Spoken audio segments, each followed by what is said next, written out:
And good morning, everybody. Welcome into the Pattison Ave Phanatics Show. I'm your host, James Scorza, and once again this week, it's a lot to get to on a beautiful Saturday morning here in the South Philadelphia area. With me, as always, is the group of companions on this Saturday morning, and the one guy that I call himself now the commish of South Philadelphia and all that, Joey Marks. What's going on, brother? Good Saturday morning, Philadelphia, and at least the heat has broken, but that's just let the Phillies bats go cold. Yeah, for sure. It was a lot. It was a brutal game last night, to tell you the least, honestly. Damon and Frank will expect us to is expected to join us in a little bit later on, hopefully in the next couple of shows. We got a lot to get to on this very kind of like last week before the real start of football season begins.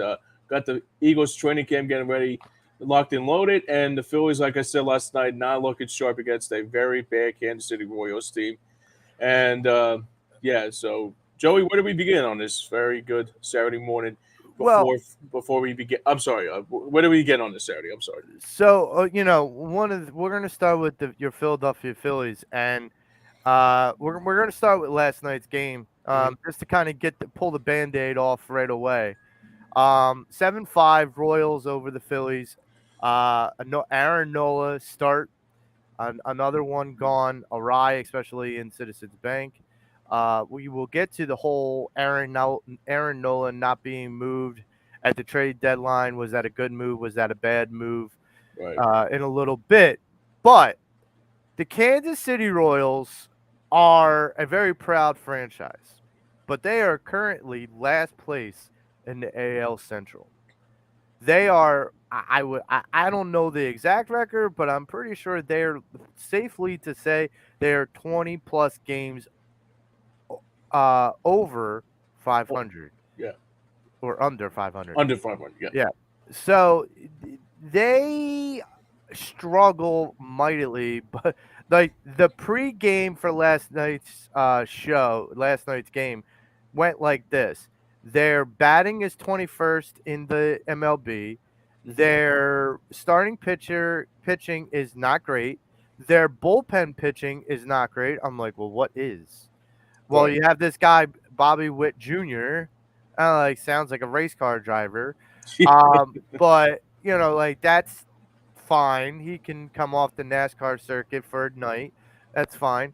Um, it looked like the Phillies early on with the Castellanos 2-run home run. It looked like the Phillies were going to have this game well in hand, but then once again, Aaron Nola gave up some home runs. And so I have to start with this, James. Yep.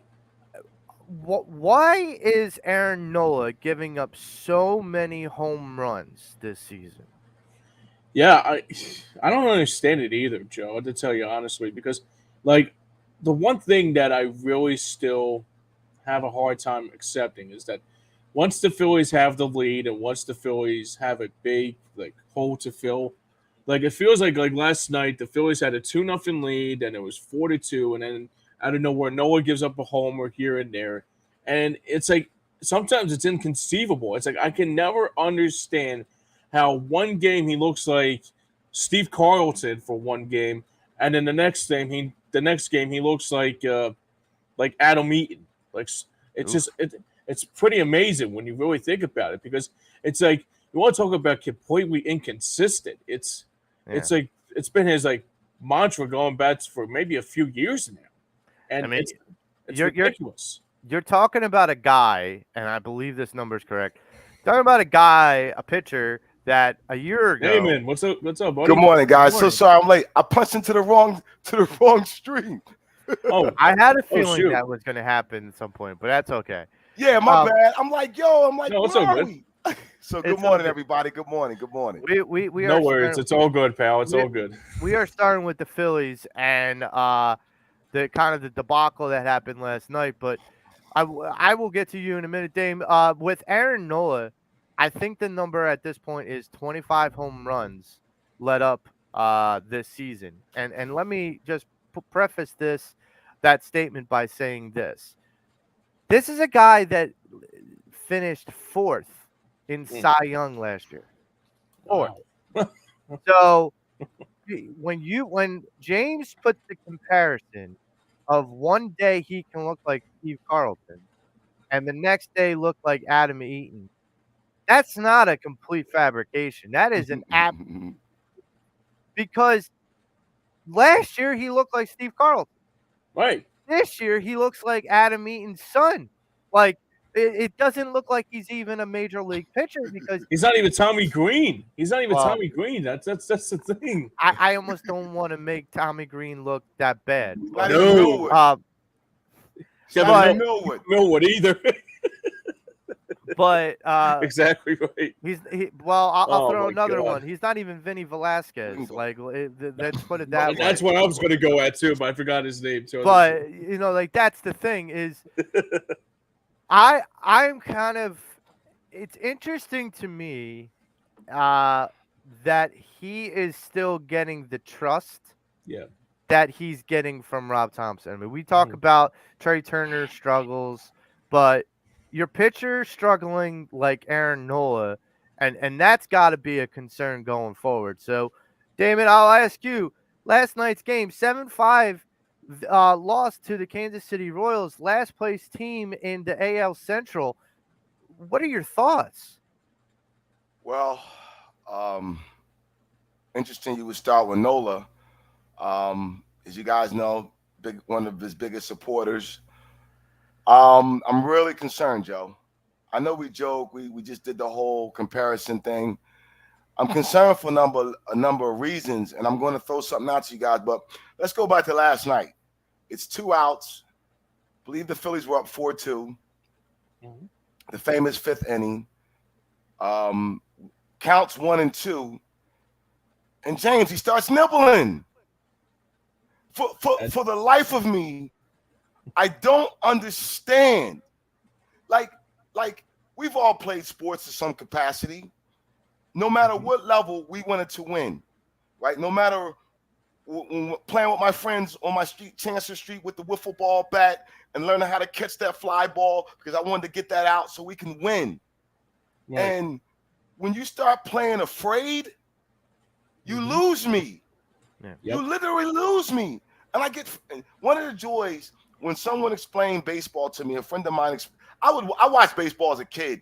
And at the time, I'm like, oh, it's slow. I was one of those people who was boring. But when someone broke it down to me, a friend of mine back in the mid-'90s, he goes, no, man, it's a science. It's between the pitcher and the batter. When that batter's in that bat, he's trying to think, should I swing? Should I lay off? And the pitcher's like, what am I going for? So I'm like, oh, man. And it opened my whole perspective up to the game even more. The other stuff is even better, the outs, the steals, and all that. But that's the beauty of a pitcher. I have you. So if I have you here's my philosophy when I have someone on the 0-2 count. You're allowed to throw. I always go high fastball. As you know, Joe, you want to change the trajectory, right, of their eye level. Change it. We understand that. Yeah. I'm 0-2, so I'm allowed a ball. I'll even throw you a bone. I'll give you another ball. So now if you're 2-2 and they don't swing, you have to go at them. You have to. And he refuses, and he nibbles, and he gets himself in trouble. There goes the home runs. And here's the thing, Dame, it feels like we've been talking about this with Aaron Nola for over a year and a half. Because even when he was thriving last season, I think me and you had this issue with Aaron even then. And the way that I can describe this, so when I had sight, I used to play MLB The Show. And I loved being a pitcher. Like, I liked being a batter. I liked the home runs. I liked it. But I loved being the pitcher. I loved the science of being able to fool the big-time hitters.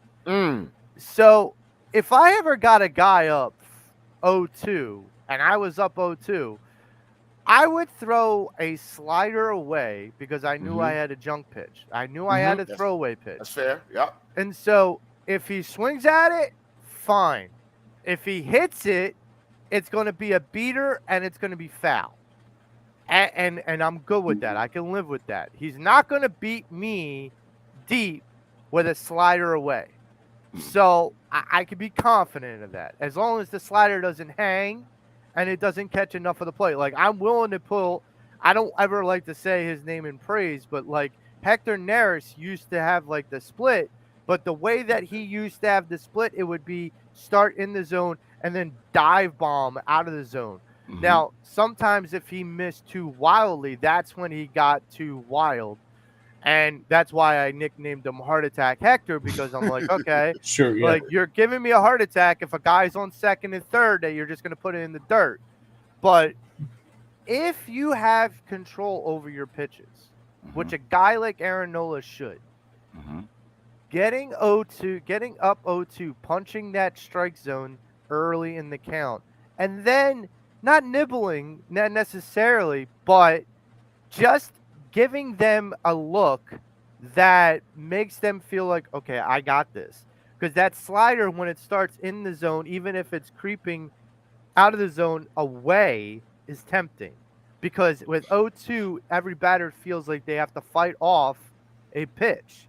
Not every batter thinks, well, he's going to throw me a junk pitch. Because not every pitcher's going to. Right.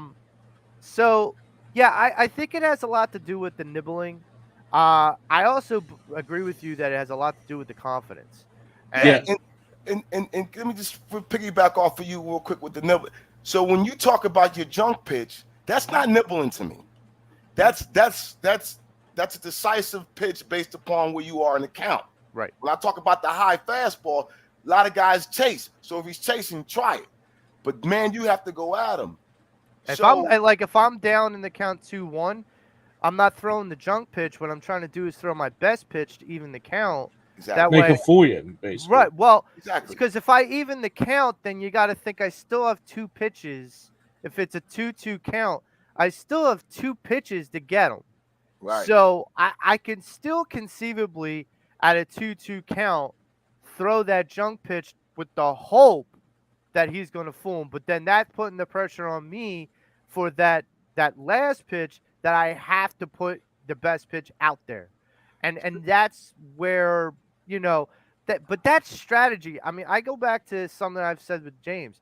That strategy, that science, that like kind of psychological game that a pitcher has with a batter, it feels like that's not even in the league anymore because of this pitch clock. It's like they don't have a means to, play head games with the batter. It's like, okay, get the ball, go. Get the ball, go. I think you can still, get your stuff in there. I mean, I look at Wheeler. To me, honestly, this is what I'm. So when I started, we talking about Nola, and it just hit me, guys, yesterday. I'm not. This is not a hot take. This is none of that.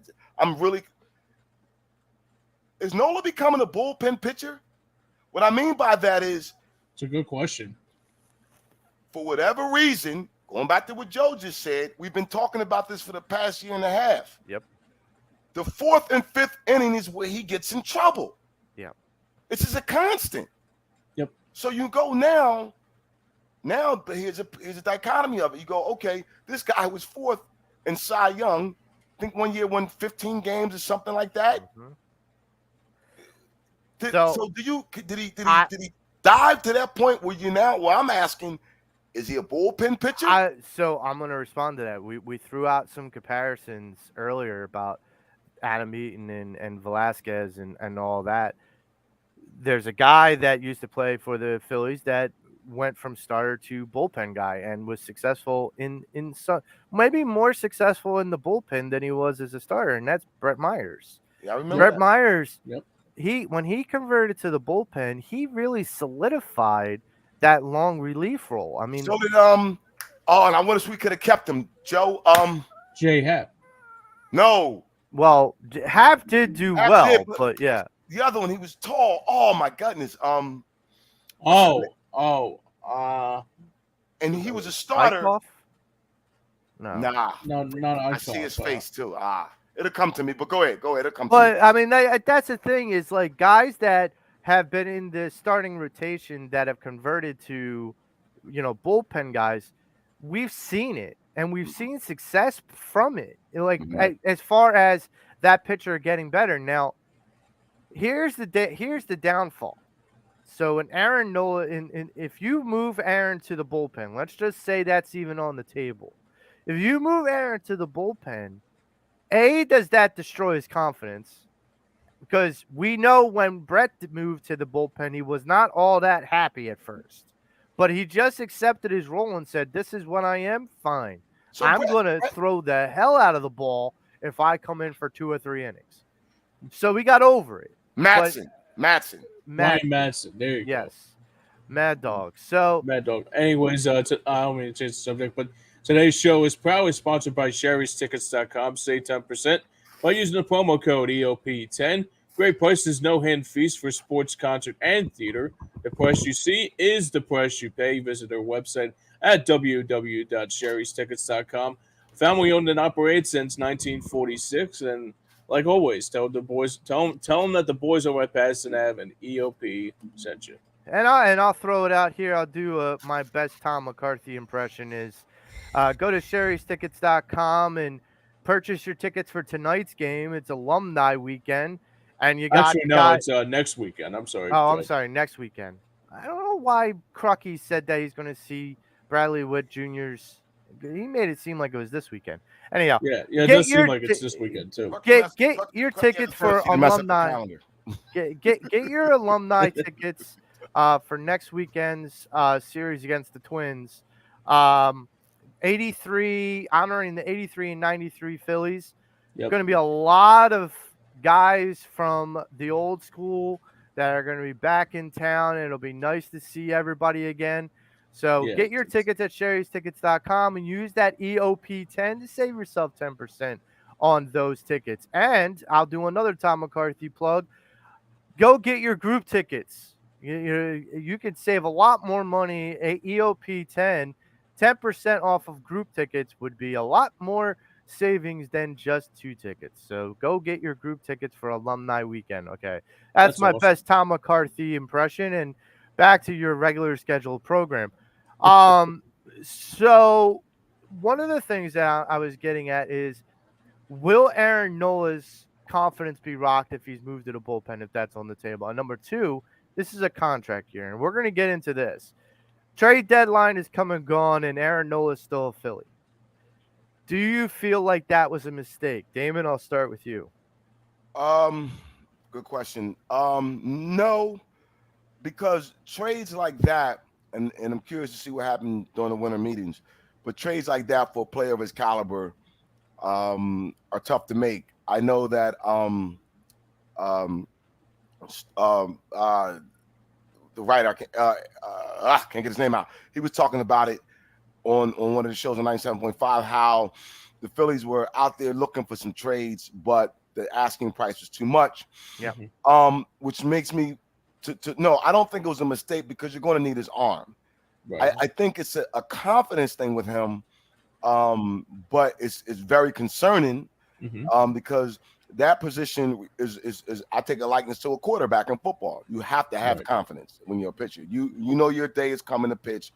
You have to go out there, and we've seen, too many great pitchers. By the way, before we continue on, shout out to Cole Hamels.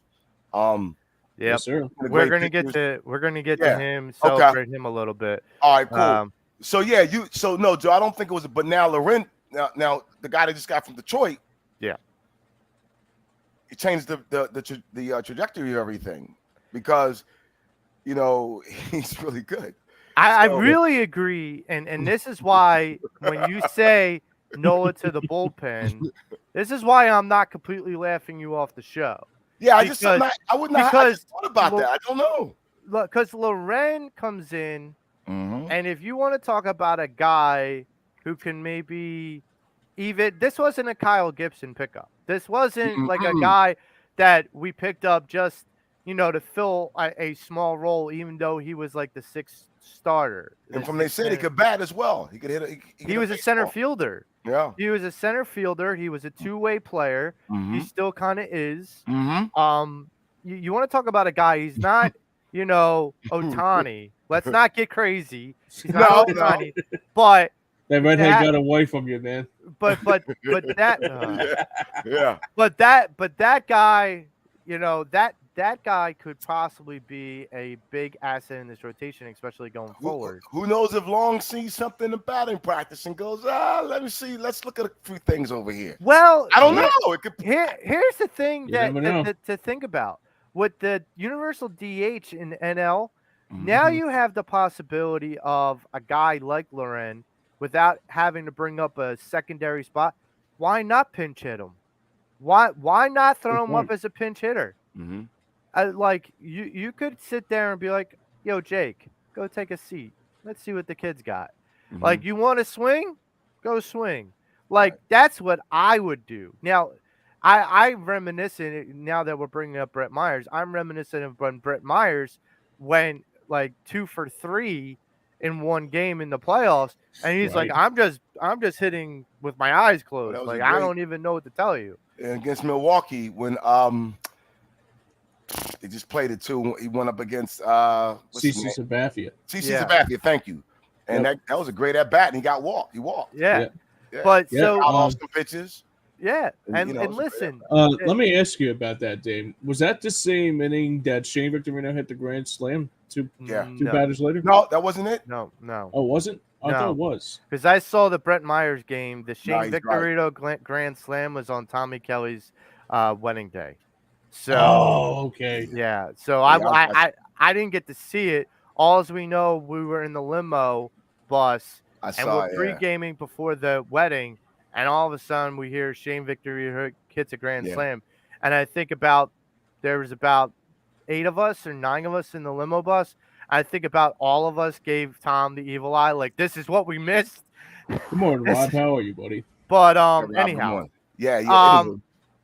so I'm not entirely surprised that Aaron Nola didn't get moved.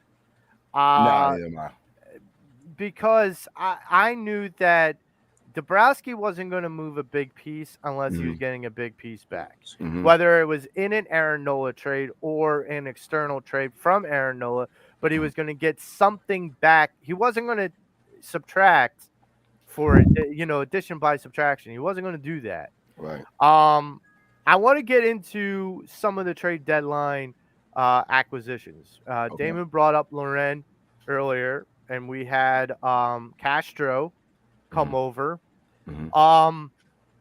Not a lot of moves, No. but you didn't need a lot of shakeups, and that was because one of the things we all have failed to realize is there's a lot of people that are still on the IL that once they come back, we're gonna have a pretty good crew. You know, Pache, Derek Hall, guys that, when they come back, even Reese Hoskins, and look, Reese is taking field work now. He's running. Like he's getting back up and running, and that guy is a bulldog when it comes down to getting back on the Even field. if you get him back as a DH, that would be I don't care. be good. You I don't have to put look, him in the field. I do not care.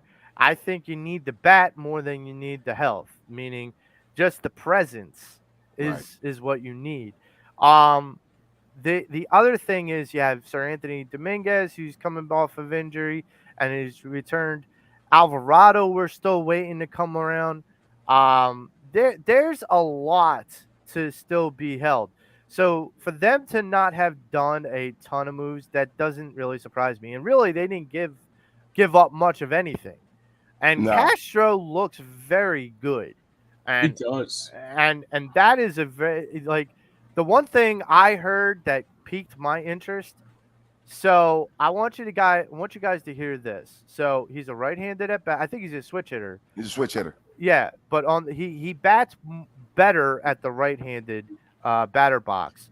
Mhm. He bats 286 from the right side, Mhm. and he's only 23. Mhm. I go, Wow, okay, really? so you're trying to tell me we got an athletic utility player who's a right-handed at bat who bats 286. I wouldn't even taken that. I would have been I would have been fine with 236. I would have been like, Seriously. okay, whatever. Right. But bats 286 from the right hand, and he's young. I'm like, okay, that's cool. I can live with that. That's more than decent. And then Loren doing what he did Right. And Right. his going 8 innings, 8 full productive innings. Yeah, he's good. Look, I'm not saying it was an A plus trade deadline acquisitions, but I'm definitely giving Dabrowski a B plus because he didn't Definitely. give up much, but he got more pieces back that are going to lead to assets on this team. So, James, what would you grade the Phillies on their trade deadlines? Yeah, it is a very good point, like you said there, Joe. The thing I liked about what Lorenzo did is just like not just the fact that he went the full 8 innings in his Phillies debut, which is a stellar performance, by the way. But I think the one thing I like about it is that he was an all star too, like about a month ago, and Mhm. it's just like Dabrowski did a. I mean, as much as like everybody said that this wasn't a good trade deadline, I'm right there with you. I got to give him a B plus too. Damon? Yeah, I'm going to go B plus. The thing about it, you always wanted. We knew they were going to add another arm, Yeah. Mhm. and so you add an arm, and then you can go with a 6-man rotation, or somebody may have to go to the bullpen. Right. Down the Like an stretch. Aaron Nola. Could I be mean, no. that's going to be a big deal if it goes down because you're talking like you mentioned earlier, Joe, the contract year. Yeah. So the agent steps in. Does that because what it does is it changes the market value or his changes market value. Excuse me. Yeah, it changes the Yeah. price point because you're not going to pay $25 million. I mean, For a bullpen. some knucklehead club organization is going to pay $25 million. The Mets, anyhow, for a bullpen arm, but this organization won't pay $25 million a year for a bullpen arm. We're not that stupid. Anyhow, but the idea that with Aaron Nola, like if he goes to the bullpen, I still have full confidence in the rotation. That's the Sure. difference. Yep. Yeah, And Sanchez is playing well. you got to think Suarez, you Wheeler. think about your bullpen. If you have Nola in your bullpen, right, and we'll know what the starting 5 look like. Your bullpen will look like Aaron Nola, Soto, Dominguez, Alvarado, um, Hoffman. Hoffman, and Kimbrel. That's Mm, not a bad bullpen to no, have. no. I And like that. and you got to understand where we lost last year in the World Series was the Pitching. arms race. Pitching. Yeah. It was the Definitely. arms race. The Houston Astros, and Frank said this before, the Astros just kept rolling out pitchers. Yeah. And it was just like, come on, we can't keep doing this. I mean, When we seriously. get into the worst ones. But I also wanted to touch base with some because the trade deadline passed. Some of the historical trade deadline moves that the Phillies have made. We talk about B plus for Dabrowski. Some of the big trade deadline moves meant that some, especially in some points in Phillies history, meant for dropping players off for cash Right. or you're sending players away. A Mhm. couple examples are Kurt Schilling, Darren Dalton, Bobby Abreu, Terry Mulholland, people like that, Andy Ashby, people like that. Some of the acquisitions that we've gotten that have been memorable have been Larry Anderson, Cliff Lee, Joe Blanton, Matt Stairs. Matt Stairs. Hunter Matt Pence. Stairs wasn't a trade deadline. He was earlier in the thing. Hunter Pence. Oh, okay. Yeah. But What do you think but about the Hunter Pence? Hunter Pence, no? Hunter Pence is That another one. counts. Yeah. So I ask you guys, what trade deadline move in your mind made the biggest impact in Phillies history? Dame, I'll start with you. Ooh. That's a good one. Huh. Trade that now you got me because I'm trying to go back. The first one that comes to mind would be I don't know, Joe. That's a good one. I think we might have mentioned some Well, you can mention one and elaborate on it because, like Larry Anderson. So Cliff Lee stands out to me because that's the one I remember the most. Mhm. But Larry Anderson might be more in your wheelhouse because Larry Anderson, we have to remember what Larry Anderson did for the Phillies. You know, like Absolutely. what he did when he came and how much they actually gave up. They didn't really give up much to get Larry he didn't. Anderson. And he came in, he strengthened the rotation, part of that 93 team. Mm. Went on to win. You know, they didn't win, but went on to get to the World Series. Um, it's funny because a lot of, you know, I was thinking of Roy. I know Roy Halladay was a winter trade. I know that was an off-season deal. But it's a good question, and it's one I haven't really, because the ones. So even if we go into the 07, 08 era, those they were pretty set. They might have been a minor. I'm thinking somebody's come to. I'm seeing a picture. Well, but Blanton was Blanton. Yeah, I like Blanton. That's a good one. Yeah. Thank you. I was thinking of it and I couldn't get out. Blanton was a good one. Bam Bam, as we called him. Yeah. Because he had that weird release, but he was effective. And he always looked like the guy just like he rolled around. He just came off his tractor. Yeah. He was ready to go, and he like played in the dirt for a little bit, and he was just a kid at heart and everything. I mean, I go back to the Madden, John Madden or Joe Madden accusation that he was cheating with the pine tar on his hat, on the bill of his cap, and he's like, no, my hands get dirty. I wipe my hands off on the bill of my cap. Yeah. I don't change my hat. Like, sorry, you want me to get a fresh hat? Like, like that perspective. I got one for you. It wasn't a trade, but it was a signing. It was Pedro Martinez.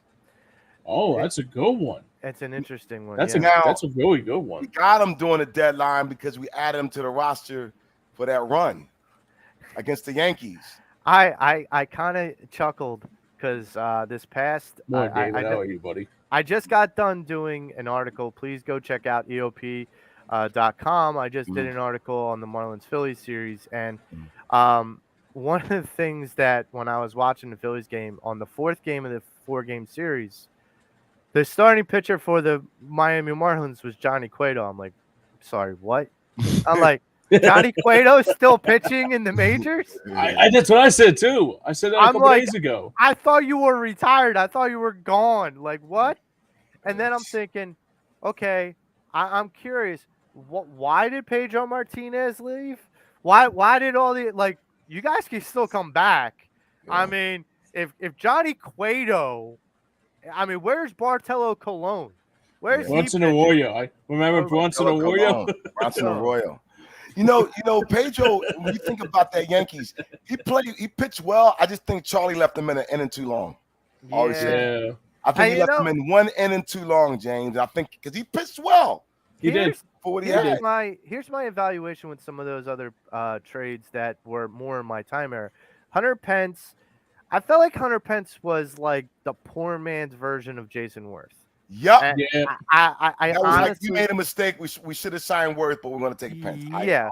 We went with the poor man's version of Jason Worth, and I'm like, you're just trying to make up for something that you guys let walk out the door. Right. And that kind of infuriated me. That almost made me feel like they were patronizing me. Like the Phillies organization was patronizing me. I felt Ruben should have signed him. Oh, I'm sure Ruben knows he should have signed him. He said, and he didn't even give him a meeting. No. If he gave him a meeting, he might not have had to pay as much as the Nationals did. And here's the thing: he would have. When you don't take a meeting together, they were right. They were young and together. Like, when you don't take a meeting, you're not even listening to an offer. That's what I'm saying. Exactly. You're not even like. How do you know he's going to walk into the meeting and say, "I want $60 million"? Like, how do you know that? Like that's like the World Series. Give him a meeting. That's like Howie Roseman saying Devontae Smith's going to walk in wanting $300 million. Like, you don't know that. So I'm not going to take the meeting because that's what he's going to say. No, I'm going to take the meeting. And if he comes in and says that, I'm going to laugh at him and say, there's the door. That hurt. But remember they got Ibanez, Raul Ibanez. He was older. Ibanez. They also got, now I'm blanking on his name, and maybe James can help me. The guy who smashed his face into the gate in center field, Aaron Rowan. Aaron Rowell. So they had tried to replace Worth with all these different guys, and they were, Ibanez was okay. He was definitely more serviceable than Hunter, but it felt like when they got made the Hunter Pence deal, it just felt like they were trying to patronize the I always Phillies felt fans. like that. Yeah. Yeah. But the other two that really stuck out to me, and it was mentioned with Lorenz, Cliff Lee's acquisition. I remember that. So Cliff Lee came here and in his debut went 9 innings strong. Mm-hmm. Cliff Lee, along with I'm blanking on his name now. I had it in my notes. It was another guy from the Indians, a center fielder that came from the Indians that came over with Ben Francisco. Yes, Ben Francisco. Ben Francisco. Thank you, Jake. So it was a Ben Francisco Cliff Lee trade from the Indians. And the thing that interests me the most was Cliff Lee was already being wrote off as a guy that was not a good pitcher in this league. And then Cliff Lee came to the Phillies and said, "Oh, really? Okay, you watch what I do next." Debut goes 9 strong, gets the victory. Loren was compared to Cliff Lee. Now, I wouldn't go as far as to say Loren is a Cliff Lee, Right. but he was compared in that vein. The other person I would really kind of hearken towards was the idea of the and I mentioned this earlier, the Joe Blanton. Joe Blanton was integral in the Phillies winning the World Series, which many people may or may not remember. Oh, Joe Blanton had a game, I believe it was a Game 3 win. Mm-hmm. And that Game 3 shifted the tide for the Phillies in the series. Mm-hmm. And that's where I was like, wait, we can flip this back over. And now I'm going to transition to this guy. Now we can flip this rotation over and go back to Hollywood. And we can really put a chokehold on this series. Cole Hamels, after 14 seasons in the majors, he's had a lot of injuries and he's played for a lot of teams. He debuted in 2005. I remember his first game. And this is a guy nicknamed Hollywood that loved being in the limelight, loved being in the spotlight, and he deserved it. A 4-time All-Star, NLCS MVP, World Series champion with a World Series MVP. Absolutely deserved every accolade he got. I only ask this. Did Hollywood hang it up too soon? We just talked about Johnny Cueto still pitching. Damon, did Hollywood hang it up too soon? Nah. I think Cole had his run. Honestly, and I thank you, Cole. You were one of my favorites. Homegrown, as I love, you guys know I love a homegrown player from all of our sports teams. Yeah, nah, I think he could have retired 2 years ago. I think he tried to hang around a little bit longer. Well, his last pitching start was in 2020, so yeah. So he with the Atlanta Braves. So yeah, he was with the Braves. He was at the Dodgers, right? Yeah, and then he went down Texas. Then he went down to like the minors for a little bit to try to work on some of his mechanics. Really? But he had some issues with his elbow. He had what people don't remember is that he had some severe injuries in his career, which, if you have some severe injuries, that thing kind of lasts. And I think that's why a lot of people were so worried about Andrew Painter, because he had this Tommy John surgery so early in his career. Let me explain something to people, and I brought this up on the show a couple times. There have been many, many MLB scouts and coaches. I'm not saying that they're doctors in any way, but have suggested that young pitchers should get the Tommy John surgery early in their career because they can get it out of the way. Now, no right-minded surgeon is going to operate on a guy that's not hurt. Like, you're not going to walk up, "Hey, I'm a 19-year-old pitcher. Can you fix this? This is my throwing elbow. Is anything broken in it? No. And I'm not cutting you. What do you think this is?" Yeah, that doesn't add up. So, Right. the fact of the matter that Cole Hamels pitched as well as he did Yeah. for as long as he did. Um, James, I'll ask you what is your fondest memory? Cole Hamels is more like your the guy you grew up watching. What Yeah, is your fondest memories of Cole Hamels? yeah. I mean, it's like you basically said it perfectly. I think the one thing I remember back with Cole Hamels is that we like that. The one thing I loved about him too is that that World Series run that he had was epic. You know, I mean, Mhm. Game 1 he looked phenomenal. Game 5 in the clincher, but luckily, I mean, if that was a full like 9 inning game, I think he probably would have been the MVP and got the win for that game. And because I remember it was a tie game, and they Mhm. had to postpone it until 2 days later.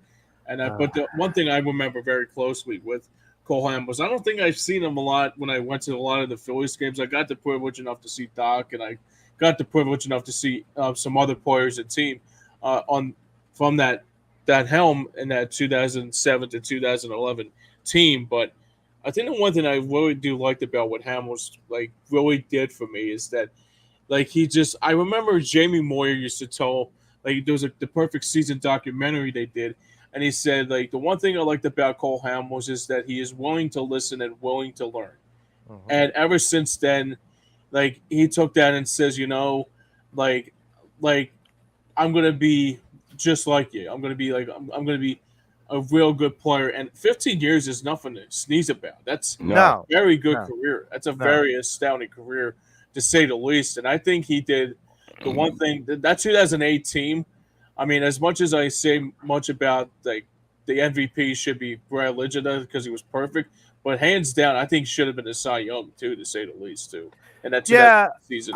I would agree with that. And here's the thing that people kind of compare Cole to, Mhm. and I had the privilege to meet both pitchers in the sense of Cole's been regarded as the next best lefty in Phillies history after Steve Carlton.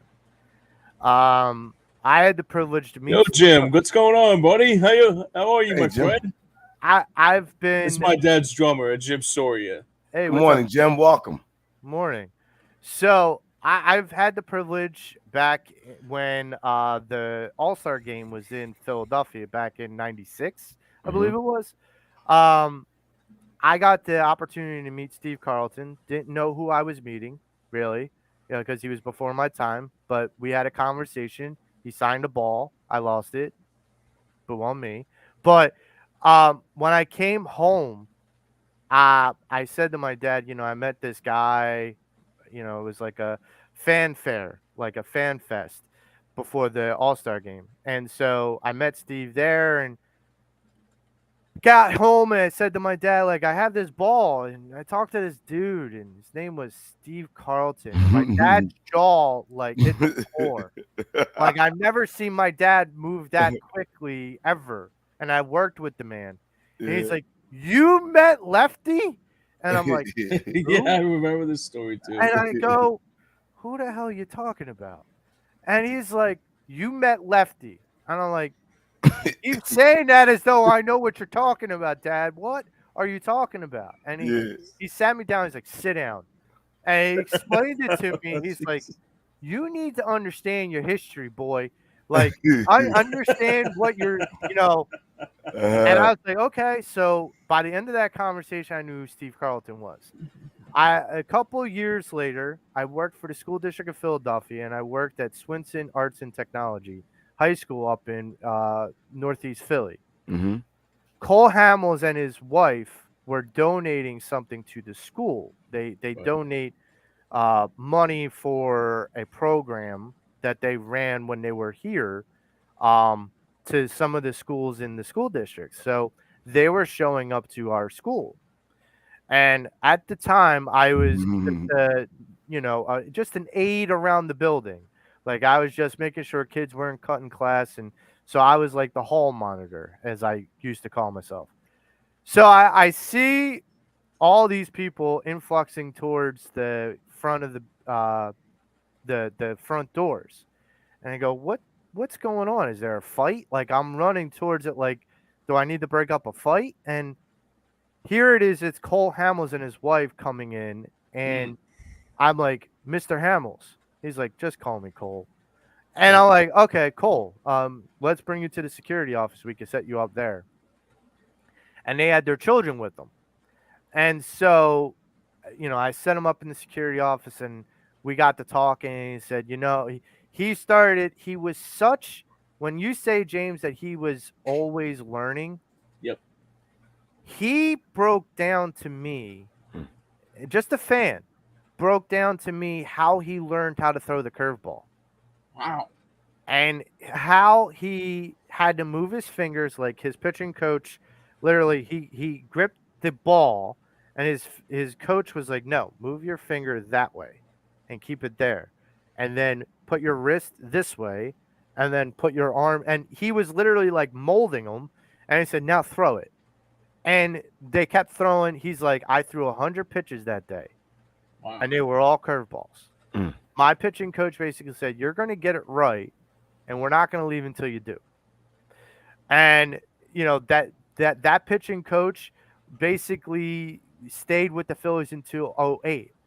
And it's interesting to me because Cole spoke so, Fondly about him. Well, yeah, intelligently about what the coach taught him and what he learned. Yeah, sure.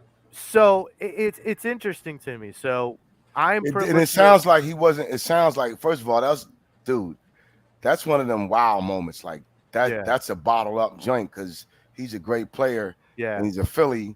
He's a champion. And it sounds to me that he wasn't being condescending. Like he was just talking to you like almost like a kid telling you about their trip at the amusement park, but sharing like, yeah, I got on this ride, and then it did a loop here, and I felt like it sounded like he was just talking to you and happy to share it. That's dope. Damon, we were in the security office, and there was 2 security guards because it was a smaller school. There was 2 older security guards, and the one guy had a sandwich, like a turkey wrap, that was in an aluminum foil. Cole literally grabbed the dude's aluminum foil, bowled it into a ball, and was showing me. And I'm like, wow. Yo. I'm like, you just. That's amazing. I'm like, yo, can I have that aluminum foil? Well, I'm like, no one's gonna tell you. Sign it? I'm like, no one's gonna tell you can't take that dude's aluminum foil. Not me. Like, no. If he's got an issue, he can leave. Like, I'm good with that. But no, it was very, very cool. I mean, that's a great story, man. And his wife was very gracious and everything. She bought lunch for the whole staff. Wow. Wow. Yeah, so it was that's pretty cool. Very, very cool. And then I had to go do my job. So I come out of the security office, and I have about 100 students going, is Cole Hamels in there? Mm-hmm. And I'm like, yes, and you all still need to go back to class. And they're like, we ain't going nowhere, Mr. Marks. We ain't going nowhere. I ain't even leaving. I'm like, okay, then can you not make it look like you're all about to try to bum rush to do for an autograph? Yeah, try to look inconspicuous at least. Get away from my office, why don't you? Right. Like, at Get least off my lawn. Try to look a little inconspicuous. Why don't you go by your locker? Why don't you guys go to the other hallway, and I'll lead Mr. Hamels to you guys, and it can at least look fluid, not looking like you guys are bum rushing the Beatles. Well, here's the thing too: if anybody has a consultation to talk about with Cole Hamels or you, for example, check it out. David O'Cherry, Esquire, workers' compensation, motor vehicle accidents, personal injury, criminal law, all that, and great things. And with David O'Cherry, give him a call at 610-565-0300. That is, again, it's 610-565-0300, www.cherryinjurylaw.com.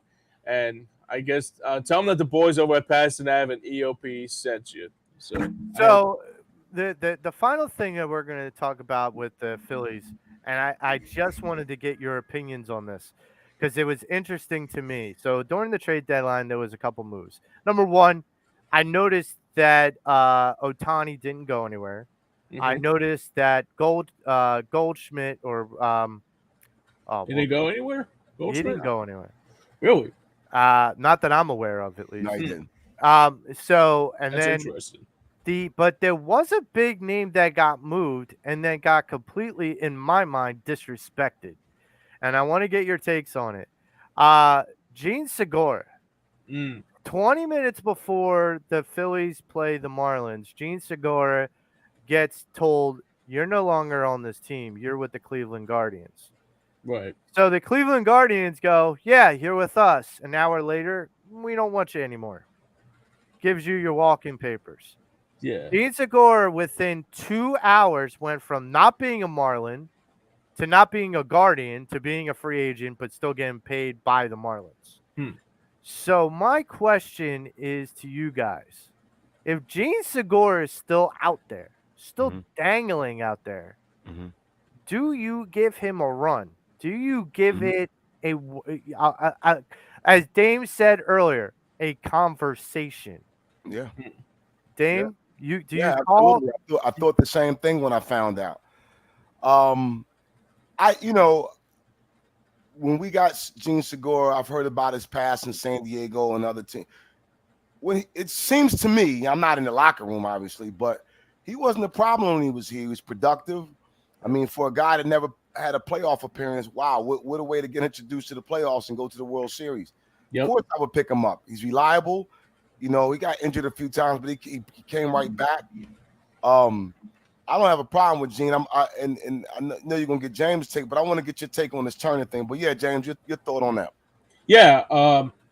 It is interesting. I mean, I think the one thing I was saying to myself last night after that game that was a little bit of a head scratcher, just to say the least. But I think the reason why I'm a kind of bit like it's like yeah and no because it's like I mean yeah like he's good for hitting, like you can use him as a good hitter, I mean, even if but he was a bench piece, James, even well, because we don't have to pay him. that's also true too. And I think the one thing I take out of it is that I don't know, man. I don't know if like if he's gonna solve the hitting problem because like if he I mean if he does that'll be great. That'll be fantastic.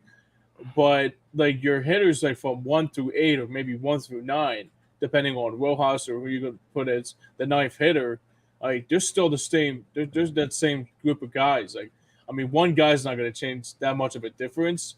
But yeah, if you want to bring him in just for another playoff run, then yeah, I'm all for that. I mean, for me, you talk about a bench piece, Yeah. and you talk about a guy that already knows the system, already knows the guys, Right. already knows the clubhouse. You don't have to worry about him rocking a boat or anything.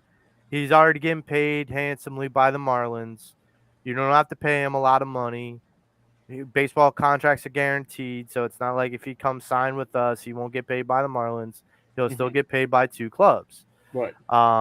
There was at one point a story that I had heard, um, that there was a player in the MLB, I forget who it was, that got moved around so much in one season, he wound up getting paid by four different baseball clubs. Wow. Hmm. And I'm like, can I get that dude's job? Like, Yeah. can Right. I just get moved around for Exactly. one Right. season and get checks from four different Major League Baseball teams? Right. I don't care if it's a couple 100,000. That's fine by me. But Mm. the thing with Gene is it's not just his bat. Mm. I go and we talk about Trey Turner, and we're going to transition into Trey and what your concerns are, Damon, in a minute. With Trey Turner, if we brought Gene Segura back in and moved Stop back over to shortstop like he was before, and Trey is a piece that's a DH, or Trey is a piece that, we give a day off here and there. Because Trey has been hurting confidence wise. He had a hit last night, which is great. Um, I'm glad that the Phillies are listening to a point to what I have to say. Um, it's proof that someone is. Yeah. But moving him down to eighth makes a lot of sense. Still having Kyle Schwarber lead off doesn't, but far be it from me. You fix one, you still cut your nose off to spite your face. But I think Trey's going to turn around. Right. But I think if you had someone like Gene Segura and you probably put like Castro down, whether it's in Reading or whatnot for now, because he's only 23. I'm not worried about it. Let him hang around. But you have Sosa, you pretty much have the roster they had last year, and then you had added Trey Turner. That's what you basically did. When Reese comes back, you're gonna have the same roster as you did last year, just with Trey Turner. Okay, that's more than enough. I get it. Vierling and all of that were here too. I think Segura brings defense and a little bit of a bat.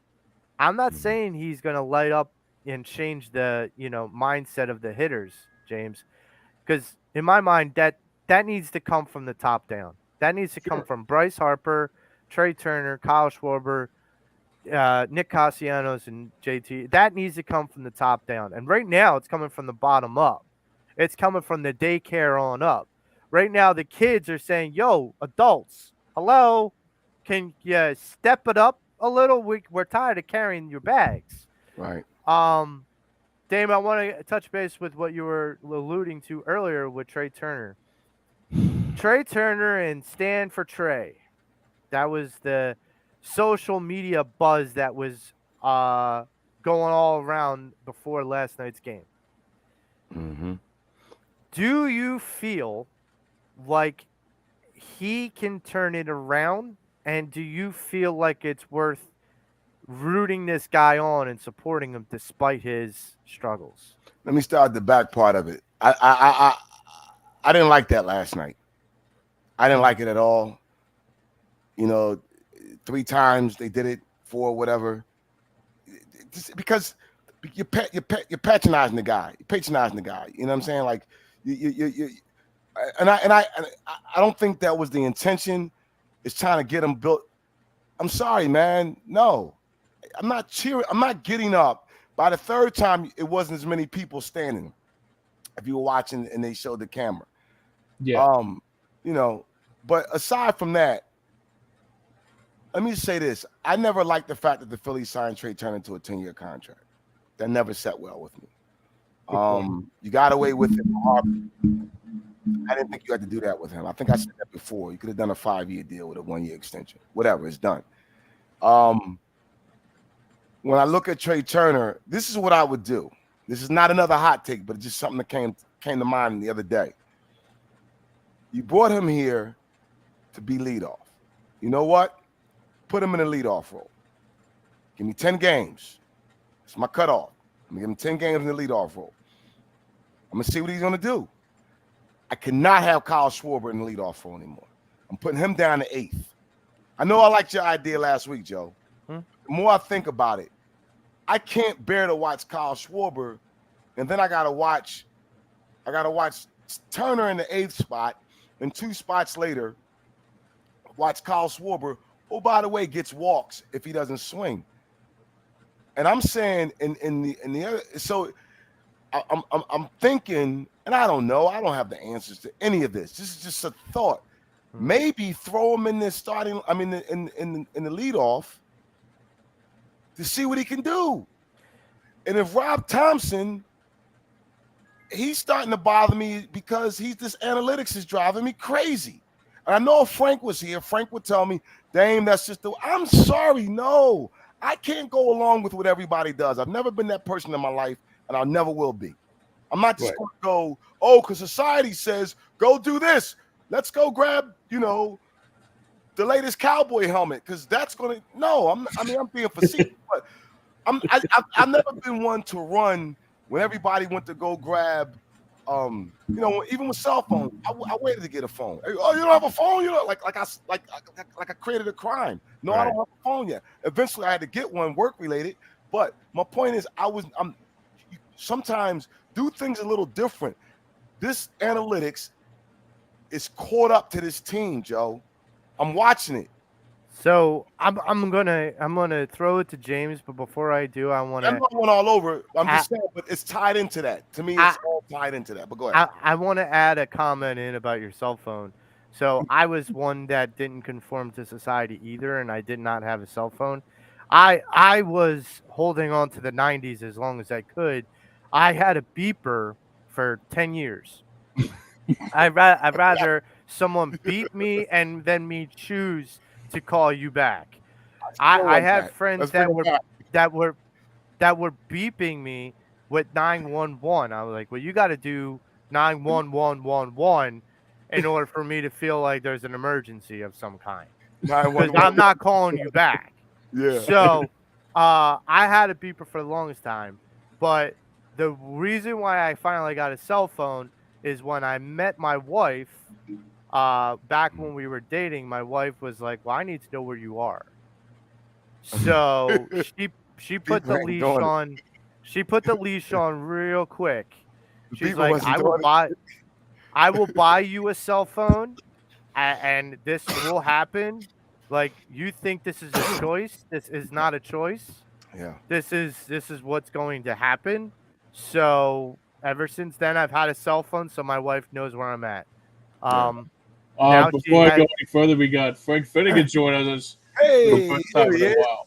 He's gonna Good be morning. on You I just speak spoke his to him. name, and he appears. Good morning. literally Good, spoke to good him. morning, boys. I was going for the Damon all-time late appearance. Nah, dude. Nah, dude.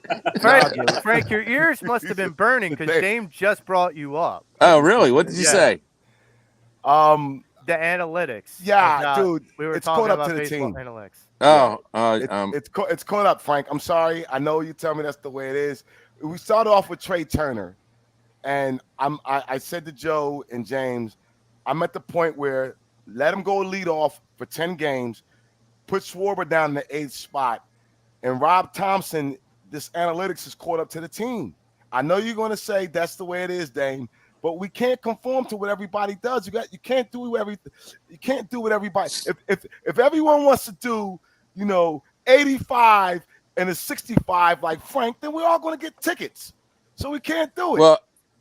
well. I mean, Dame, I got to ask you, what do you think their motivation would be to change it? Okay, so Trey Turner is stinking up the joint. I know he got that hit last night, and the fans did the cheering, which I before you came on, I said I didn't like that. Right. I'm like, you brought him in here to be leadoff. That was a discussion. Oh, get Trey Turner. And by the way, I never liked the fact that they signed him for 10 years, Frank. I don't like that. I didn't like Well, that. they had to for the money they signed him. Okay, that's for another day. But you brought him here to be leadoff. Mm-hmm. Now you go, well, we've been winning again, Joe, since June the 4th with Schwarber at least. But Schwarber doesn't hit the ball. Schwarber does two things: walk or home runs. There's no middle ground with this guy. And he ain't been walking lately either. Throw him down to the 8th slot. Well, he had 4 walks in the Marlins series. He did, and he did have 4 walks. And Frank, I'm not saying this is the answer. Joe, his on base is like 320. It sucks. It's ridiculous. It's terrible, but I'm not even. They can't even calculate it anymore. That's how bad it is. The thing about when he's hitting under the Mendoza line, and when he's walking less than Esther from down the street, who's 89 years old, that's bad. Okay? He said he's hitting the Mendoza line. Yeah, you know what the Mendoza line is, don't you? Yeah, 200. Carlos Mendoza. That's where it came from. Yep. The guy hit 200 his whole life. So Frank, they brought him in here to be leadoff. Right. At least try it. Give me 10 games. Okay. Maybe he's out of it. Dame. Frank, they did it at the beginning of the season. Before Frank, it's not long enough. Let me explain. So not only did they bring Trey Turner to bat leadoff, but let's remember that the one reason why we all wanted Trey Turner is because we felt like he would be a consistent 300 hitter, which he hasn't been. No. And like, look, he's having a bad year. Okay. I agree.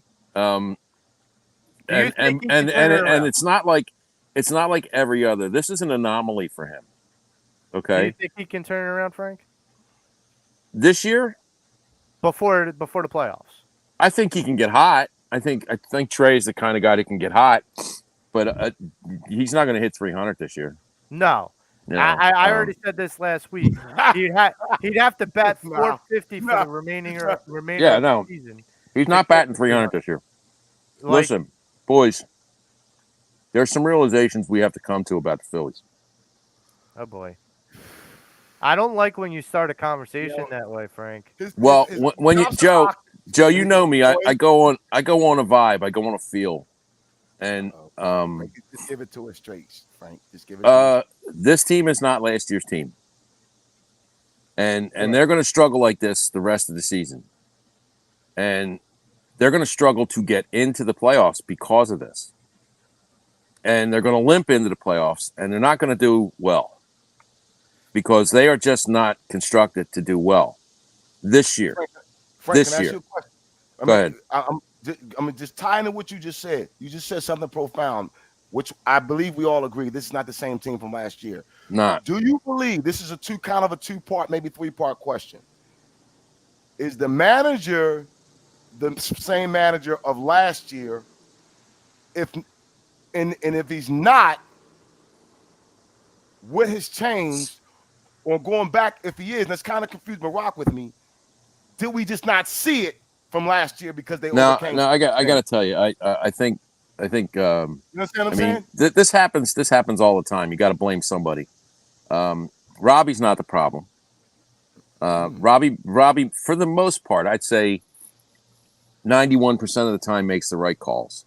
Okay, when he makes the wrong calls, it's a big mess up. I mean, it screws up. When he makes the wrong call, it shows.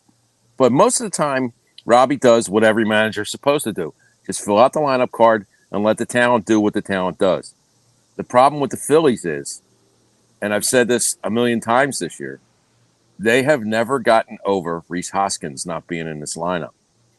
And Rhys Hoskins for more, I mean, I was ready to trade him last year. I'm sorry, but I'd give him a 10-year contract at this point. He stabilizes the lineup. He stabilizes the lineup. He stabilizes the clubhouse. They have not been able to address that problem. This is why Robbie is playing yo-yo with the lineup all the time, because he can't figure out how things work. And Rhys Hoskins makes things work. You know, I'm kind of I think I brought this up Thanks, Jim. I'll bring it up once again. You know, when we lost Brian Dawkins to the Denver Broncos. Yep. Same kind of thing. It felt like we sputtered a lot. Well, it took the heart out of the team. Right, but we sputtered a lot to try and figure out who was going to fill that role. And we realized that there wasn't going to be. You don't replace that. You can't. Right. You can't like cut your heart out of it and expect to live. It just doesn't work. Right. Brian Dawkins was supposed to have that last game of his career at the Lincoln Eagles jersey and been sent off. That's how that was supposed to. I got good news. I got good news on that front. I got good news on that front. When we have you guys talked the Eagles at all yet? Not yet. We're about to transition into that. Well, let me finish up with my Phillies analogy. The Phillies, Harper's power did not come back for obvious reasons. He won't be right until next year.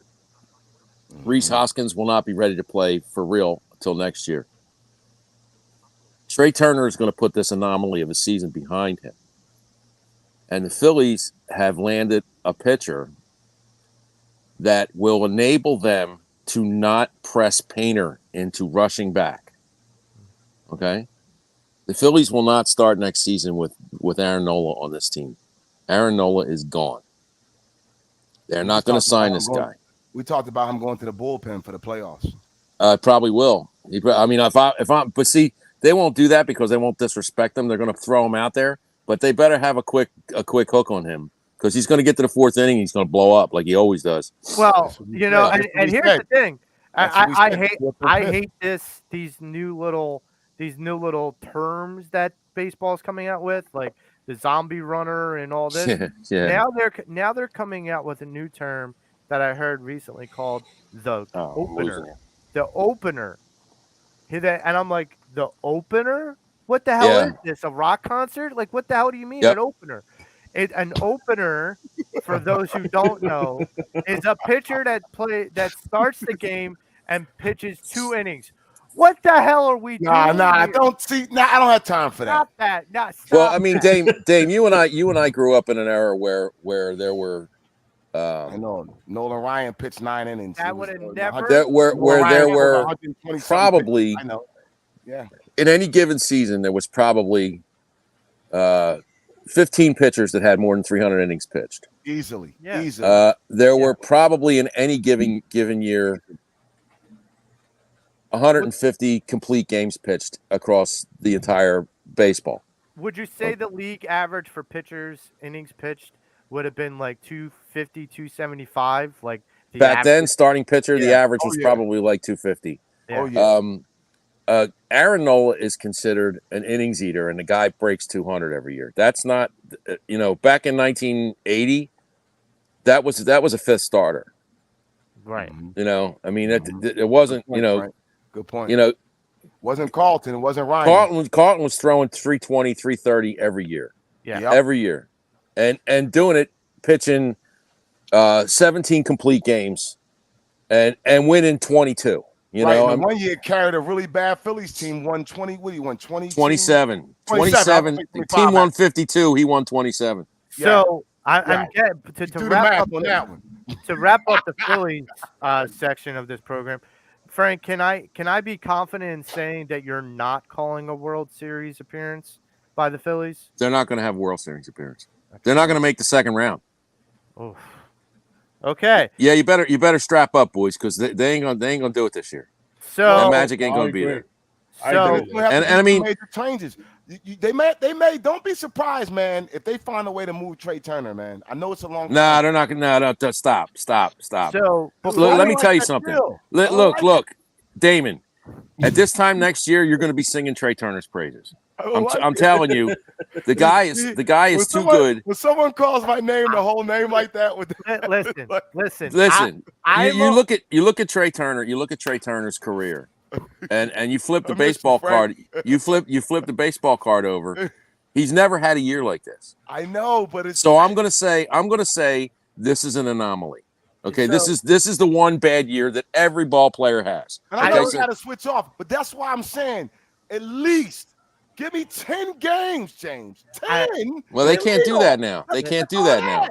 They're not. They can't do that now because the guy's walking around with his head up his ass. He's lost. I agree with Frank that you're not going to get out of Trey the year that you would have liked from this year, but you could still get it next year. Oh, you're going to get it next year. You're going to get it next year. However, I am still an optimist that if Trey Turner wakes up, Bryce Harper wakes up, Kyle Schwarber wakes up, and somehow Rhys Hoskins is able to make it back by the playoffs, pitchers are going to fear this lineup. You need to stay out of the dispensary.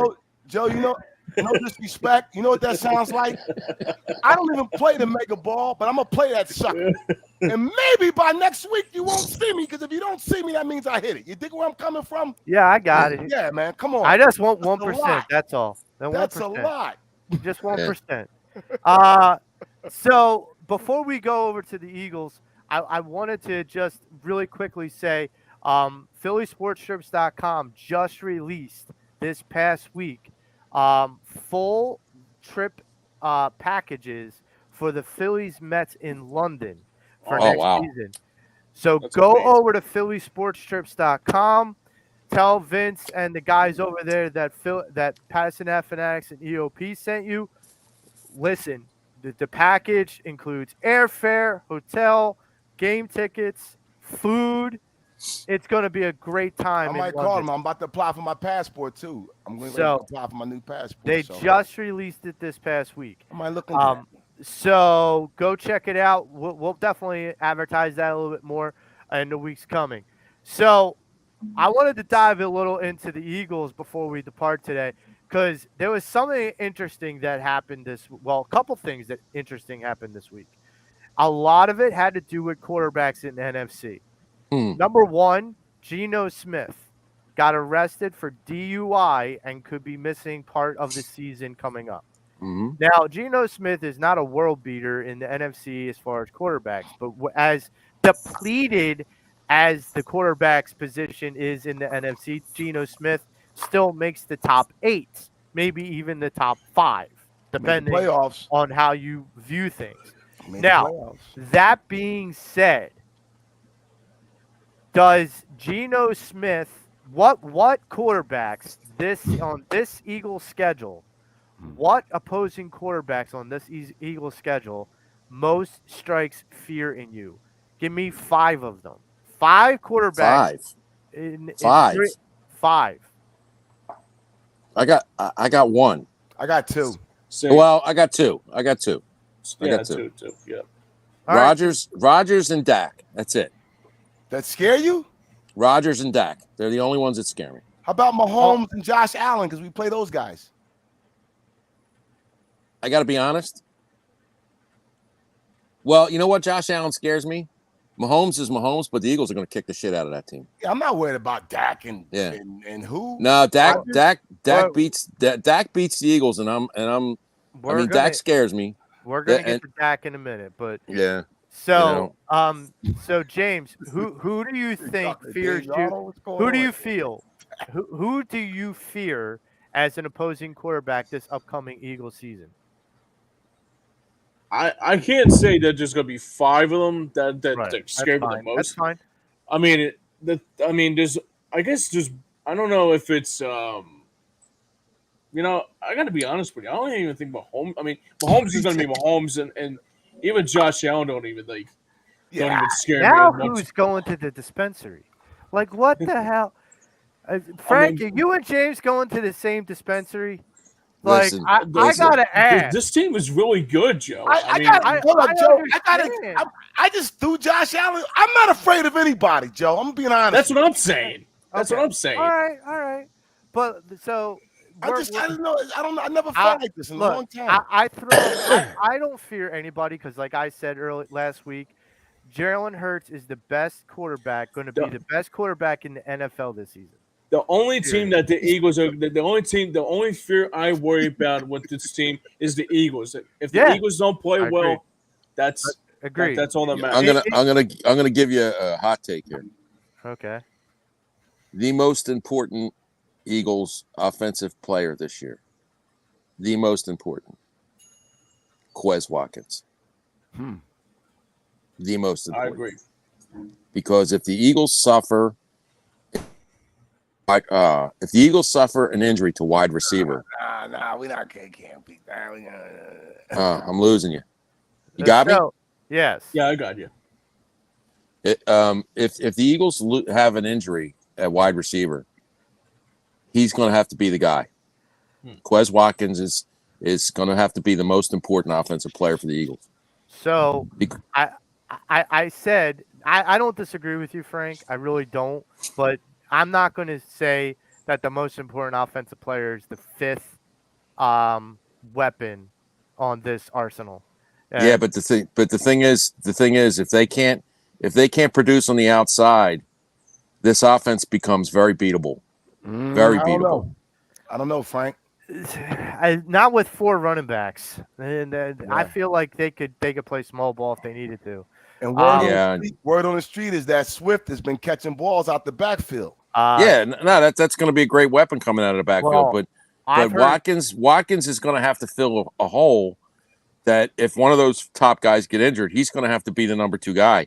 I've heard AJ Brown is beast moding it in practice. Well, he always does. That's what AJ Brown does. Yeah. You know. Yeah. Now I'm going to go to another beast. Okay. And I want to just preface this by saying, did I bait the trap well enough? Like, listen, folks.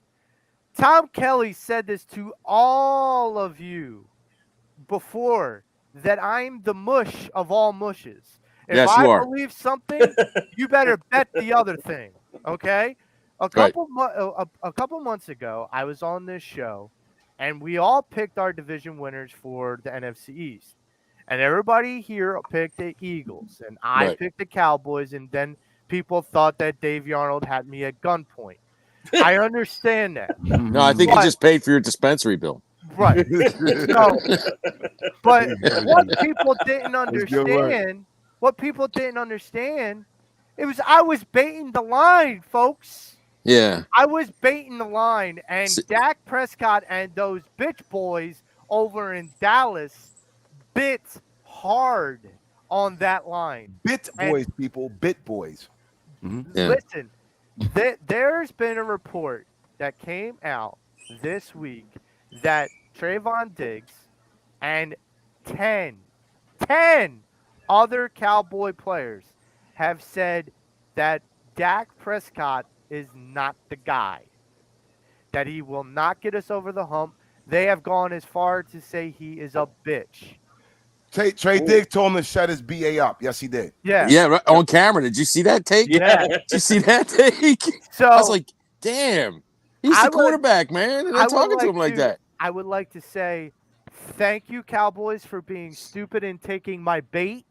Now I can sit there and say, now I'm going to watch you all crumble. Well, no, I'm going to tell you something. The master plan that Joe, that I'm going to tell you something. The Cowboys, you know, I mean, we like to beat the Cowboys up. I mean, we all hate them.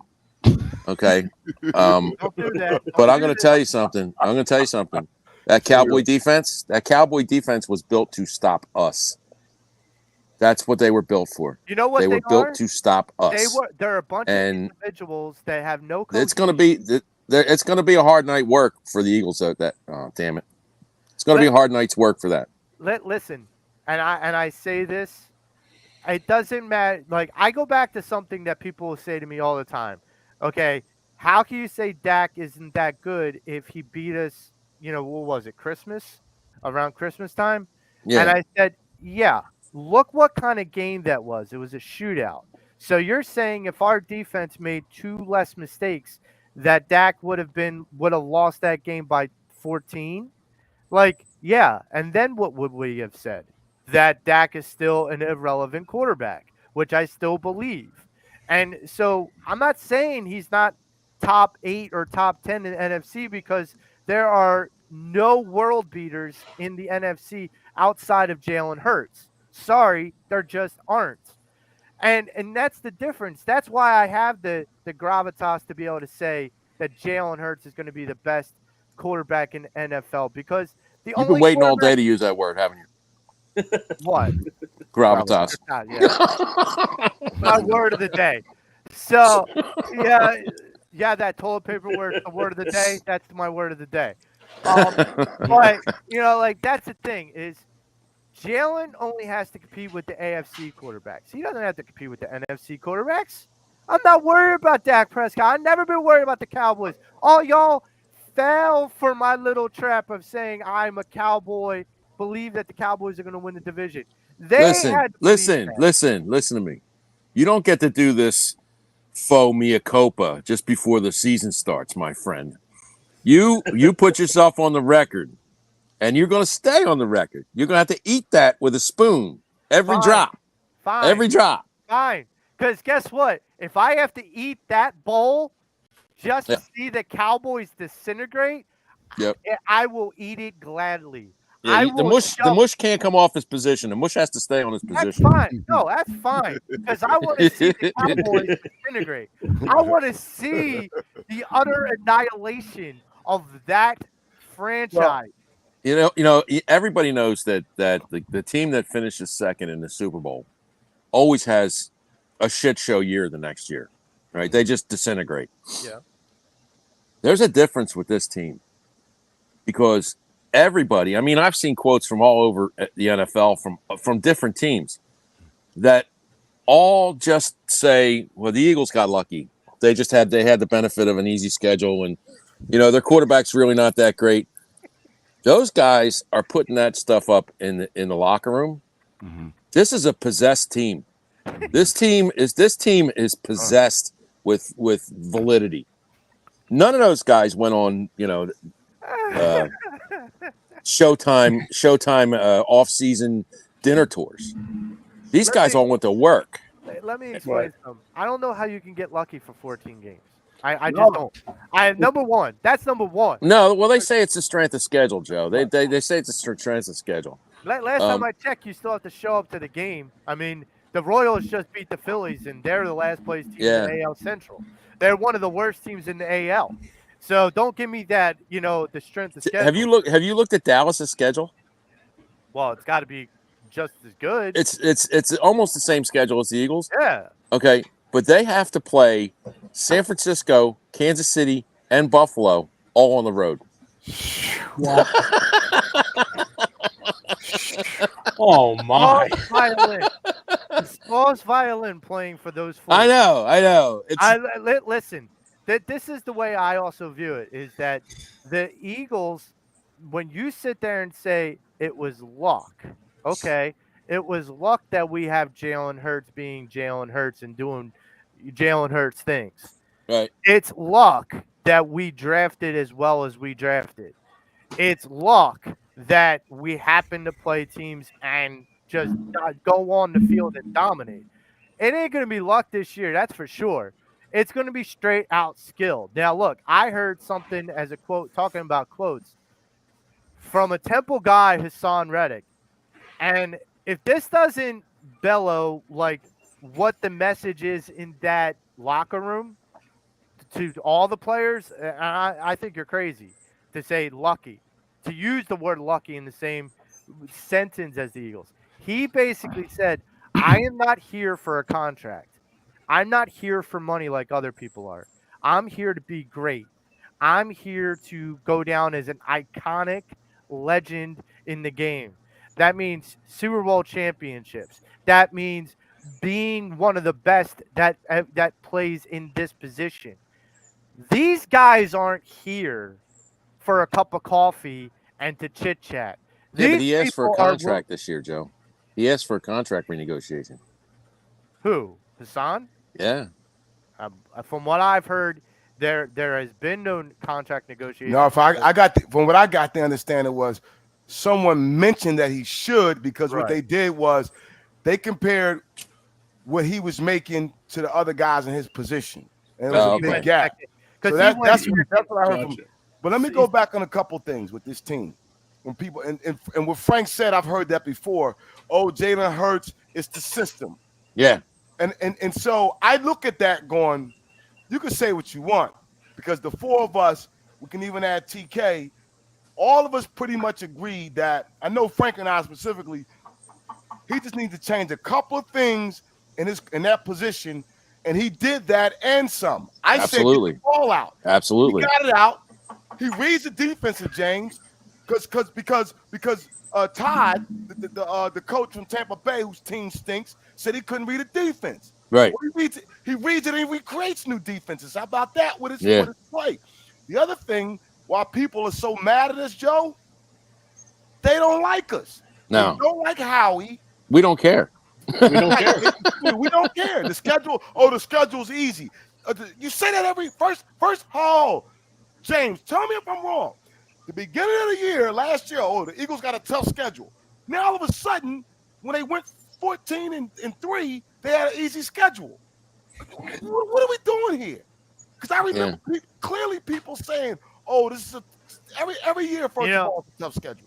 You know, and it's interesting you say that, Dane, because I remember hearing those same things, that they have a tough schedule, and then when they played this string of guys that for like the Commanders and the Giants or other teams that were playing guys that you basically got from Walmart greeters as quarterbacks. Like, people are like, they just got handed victories. I'm like, first off, weren't you the same people who said they had a tough schedule in the beginning? You can't. I mean, listen, pick a side and stay to it, just like Frank said. I'm going to eat my mush. Fine, I'm going to eat my mush. Because you know what? If the Cowboys completely implode, I will eat my mush gladly with a smile on my face and an Eagles jersey on my back, because that is the way I want to see it happen. I want to see that. They're going to implode because you would never, and I'm even going to go back, and I know Seth joining them has some beef back in the day with Randall, but you would never hear somebody say that to Randall, McNabb, Vic, Jaws, and let alone Jalen. Right. Because think about this, fellas. Howie knew what was going on with Carson Wentz. We didn't, but Howie knew, i.e., he drafts Jalen Hurts because he saw what that was about to happen with that locker room. He said, let me get somebody in here that's going to be a leader, boom. So you say to your quarterback, set your BA up, and for people to hear it, and we're supposed to believe in that team? I don't even worry about them Cowboys, man. Yeah, I'm not even I think the NFL's in for, because I mean, everybody in the NFL underestimates Jalen. Everybody. And I I'm mean, worried he's looking good too. I mean, better. most of the national rankings have him at like 6, 7 as Disrespecting quarterbacks. And based on his first year of play, I'd say that, it's valid. But last year he proved he could quarterback. I think this year he's going to prove he can throw. Frank, And I think you're going to see, like, I was having this argument with this Cowboy fan. I agree with you, Frank. On Twitter, and he said he didn't even throw 30 touchdowns last year, and I said, well, he's going to do that and more this year. He goes, nah. Didn't he do 24? Yeah, but I think he's had 37 total, but he was like, he can't throw touchdowns. He said, yeah, I think Jalen's going to be like 4,500 yards passing. I think he's going to throw like 32, 33 touchdowns. I think he's going to make the NFL go, what do we do with this guy? We got him Mahomes in the NFC. That's what I think is going to happen with Jalen. You know what, Frank? I would have responded to that Cowboy guy. I would have basically said he didn't have to. You know why he didn't have 30 touchdowns? Because he didn't have to. Right. Because he did things other ways. Well, you know what's funny about that? That exchange, the guy was breaking my stones because the Eagles lost in the Super Bowl. And here I thought he was coming at me like he was a Kansas City fan. And then I hit his profile, and it's all Cowboy stuff. So I came back to him and went, dude, you're a Cowboy fan and you're fronting like KC just to break my stones? I said, how weak is that? I said, when was the last time?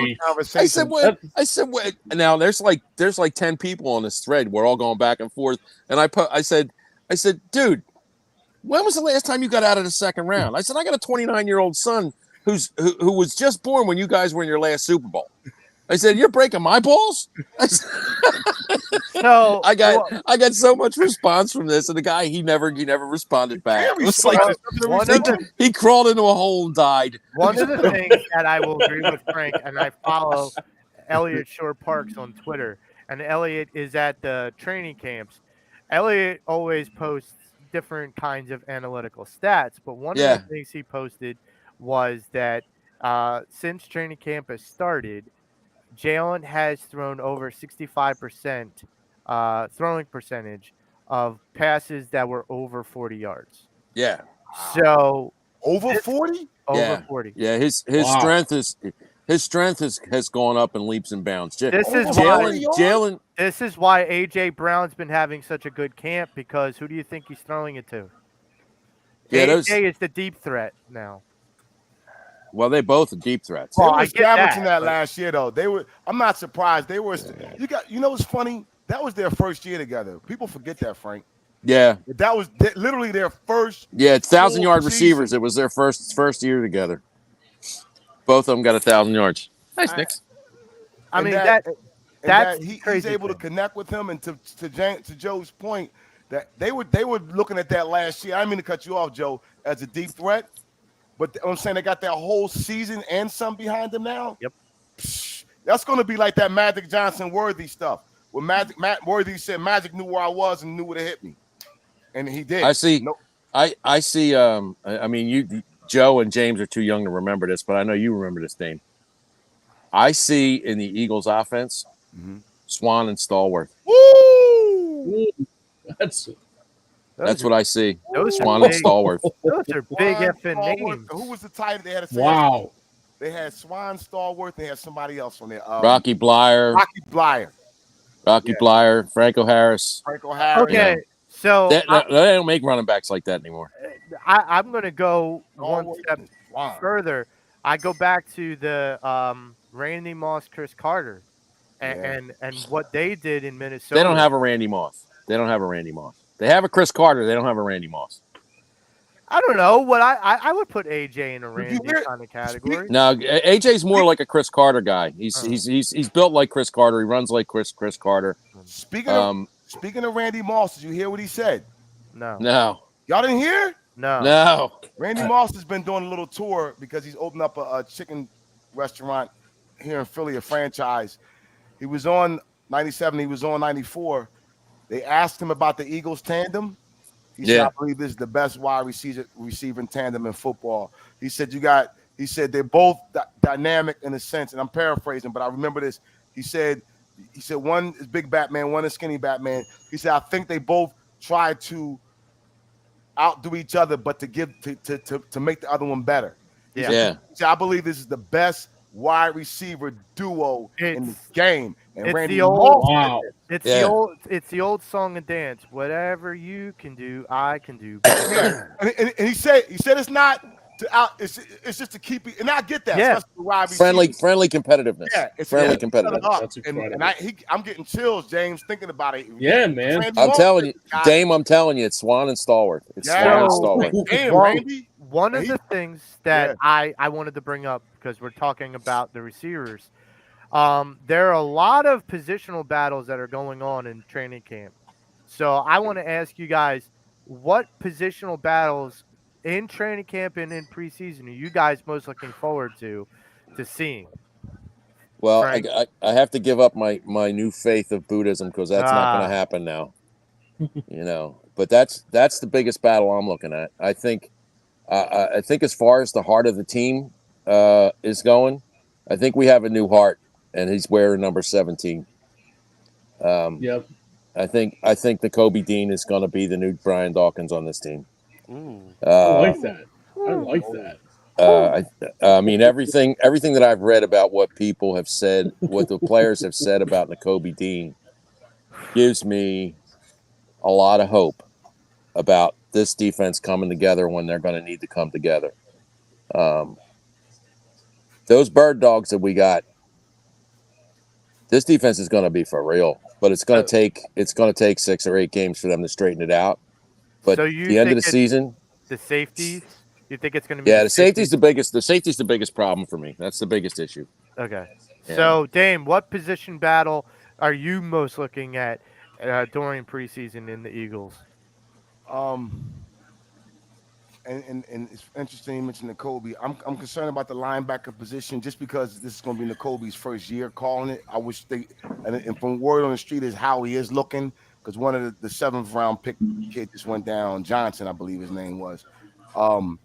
I'm looking at that. Not to say that N'Kobe can't do it. I just would like a veteran next to him so that everything's not totally on him and he can kind of still play a little bit.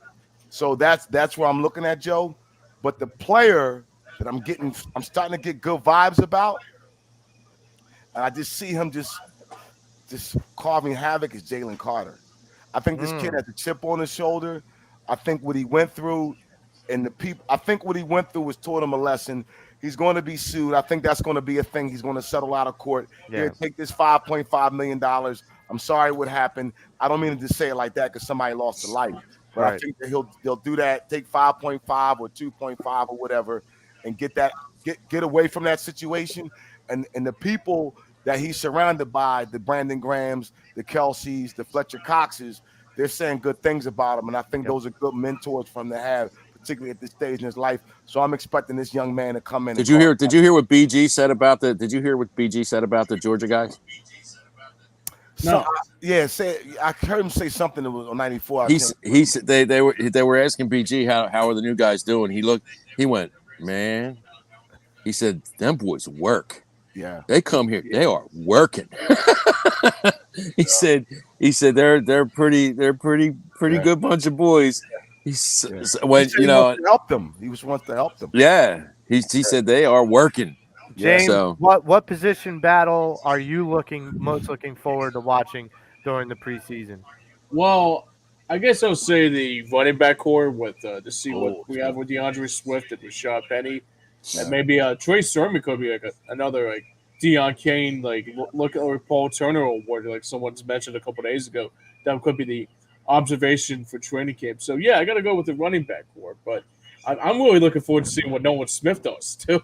Yeah. So they put him in that linebacker position this week too, James, and Josh Sweat too. Yeah. My position battle I'm most watching is the offensive line guards. This Jurgens he's 305 pounds. He put on weight. He's the same weight as Sayamalu was. Oh, This guy's got a bloodthirsty mentality. He's going to learn next to Jason Kelsey and Lane Johnson. But not only him, but I've heard Steam has come out and he's Yeah. not giving up that fight. He's not giving up From that Alabama? position.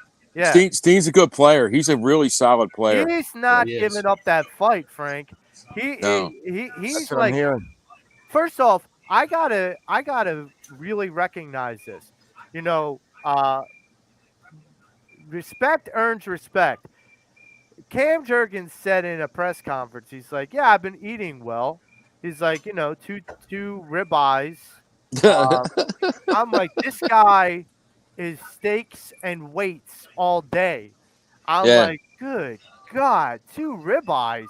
I'm like, he can throw them back. Yeah, he ain't eating those like 8-ounce cuts either, dude. No. He's putting away those 24s. Can I ask you guys a question? This is a generational but current question. Okay. So Frank and I was in the era of the Dick Vermeil era, Yeah. and I felt good. I don't want to talk about the Marion Campbell days, guys. So they were horrible. Buddy Ryan's era was fun, but we didn't win. But it was Right. fun. Andy Reid's era, this Damn is James and Joe comes in, was exciting. Right. He kept us in the mix, but we didn't win. Doug comes along, we win. This new regime, y'all, I've never felt, and I've been an Eagle fan my conscious days Yep. since I was 8. When I watched Dick Yeah. Vermeil on the Dick Vermeil show, God rest his soul, my man Big Al Meltzer, and they played the Cardinals that day, and I never looked back. I was 8 Right. years old, right. and all I said to say, the old St. Louis Cardinals, by the way. Yeah. With Jim Hart. Jim Hart is the quarterback. Jim Hart, right? Jim Hart. And Brokowski came in later with them dudes, right? So, but this is the first time, Joe, James, and Frank, I felt the most confident as an Eagle fan. Like when Joe started with I really not afraid of anybody, Joe. I know Frank put on the table, and I don't like to talk injuries, but I know that's a part of the sport. That's my biggest fear. And I don't try to think about that. Yeah, absolutely. I try not to even think about that, James. But I'm telling y'all, man, I'm not saying I got my feet up, but I'm like, we can rock with anybody, and I'm just so excited. Well, to see. I'll Do y'all tell feel you the same on- way? on that- in terms of the to where we are now. On that thought, Dame. You know, Andy Reid had a great run here. Yeah, He's the most winningest coach in Eagles history. Mm-hmm. Okay. He had a great run, and they were flawed in the front office because they failed to do things they needed to do to make them ultimately successful. Agreed. It was always that flaw. The flaw that they had at the beginning of the season always came back to bite them at the ass in the end of the season. Yeah. When they didn't have the wide receivers, when they didn't have the middle linebacker, And McNabb because needed they let those Axeman receivers. go. You know, there was always that one flaw that did them in. Mm-hmm. And I think Howie, in all that time, paid attention to all that. Mm-hmm. Good point. And what Howie has done is he has tried to create a team with no flaws. Mm-hmm. And he's done it. I think he's done it. And the only place he's got to fix now is safety. Everything else is fine. And I think we're in for like a 5-year run. Mm-hmm. And I hate to say it this way because it's horrible to do it, but I think we're in for a Patriots kind of run for 5 years. I think- agree.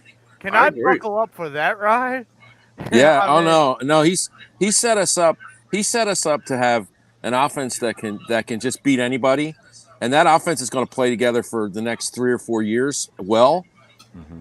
but the defense he's built is young, so when the offense starts slipping, the defense is going to be peaking. He's done this in a way that when the one strength starts to become a flaw, the one flaw becomes a strength. And I'm telling you, he has set this team up to win long term.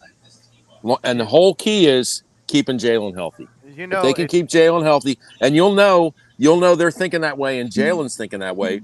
If he doesn't run as much this year, just goes back in the pocket and throws. so That's when you'll know that they're on that page. there's a series on Netflix that I'm still eager to check out. It's called Quarterbacks.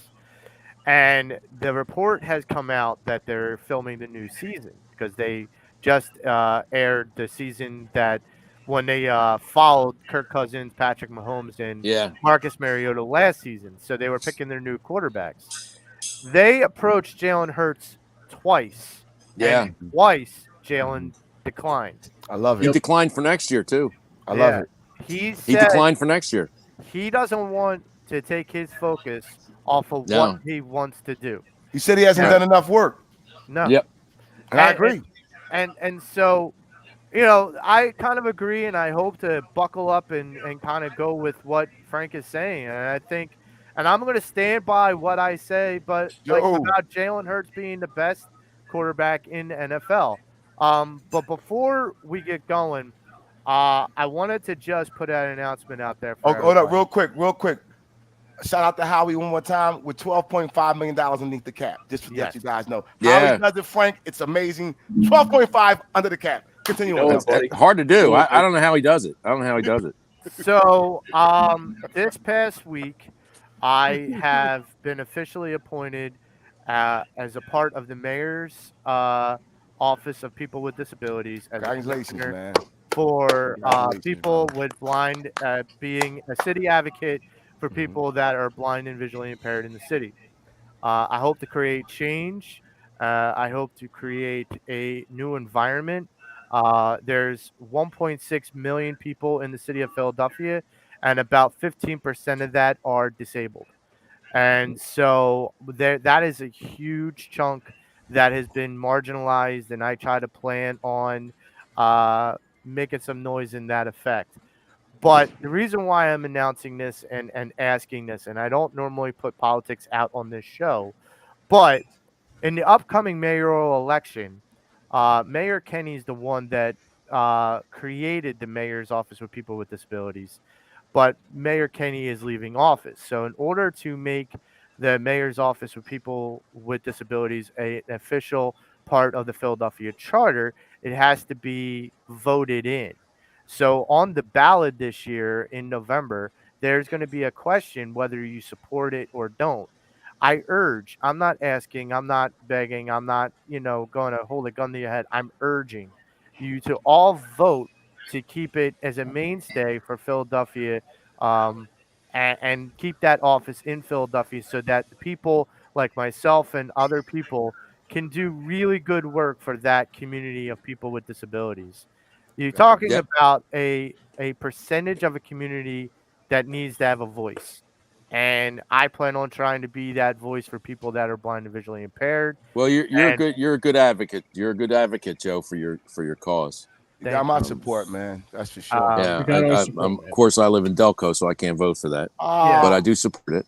Yeah. We'll slide one in there for you. And I hope you do well in your endeavor. I think you Yeah, would be me a too. wonderful advocate for the visually impaired in the city. Yeah. You I know, I mean, think I just urge anybody that is listening There that we come go. November, and I'll bring it back up a couple times before then, to just look out for that question on the ballot. And again, not, kind of getting on my soapbox, but I'm urging people to vote for that. That way, those people in the community can be not so marginalized anymore. And that's the game plan, is that we're going to try and create, as the executive director of the mayor's office for people with disabilities, Amy Nieves, said, we are trying to become the most accessible city in the country. And Yep. That'd be we are- awesome. We are Yeah. working towards that every day. I am starting to do things in the restaurant field and the museum and hospitality field to help people that are blind and visually impaired become more independent. There's things in the works to help people that are homeless, that are disabled. Many, many, many of the disabled population in the city of Philadelphia are homeless. Yeah. Just because Well, is- they're the ones that need help the most. I mean, Yes. if they don't have the support system, they just get and and we Crushed. are trying to create supports to get them housing, whether it's low income or not. So there are going to be some announcements coming down the road of some events and some things that are going to be coming. But please just keep an eye out on the ballot on November. And look, I appreciate all the support and all of you guys have given me, that EOP has given me, the platform, the confidence. I lost my vision about 2 years ago, which is hard to believe. Um, it's been an uphill battle, but I could not have done it without confidence building and being able to continue the fight. And I'm going to continue the fight even now and even into November. But that's going to wrap it up for our show. Um, the parting words that I have to say are the Eagles are going to dominate. The Phillies need to get their head out their ass. And the Sixers just need to lose James Harden in a strip club. Damn. So for James Scorza, Frank Finnegan, You David ain't changed, Williams, Joe. I'm Joe Marks. We are the Pattison Ave Fanatics, and we Oh my God. are out. Later. Goodbye, guys. See you guys. Later. See ya.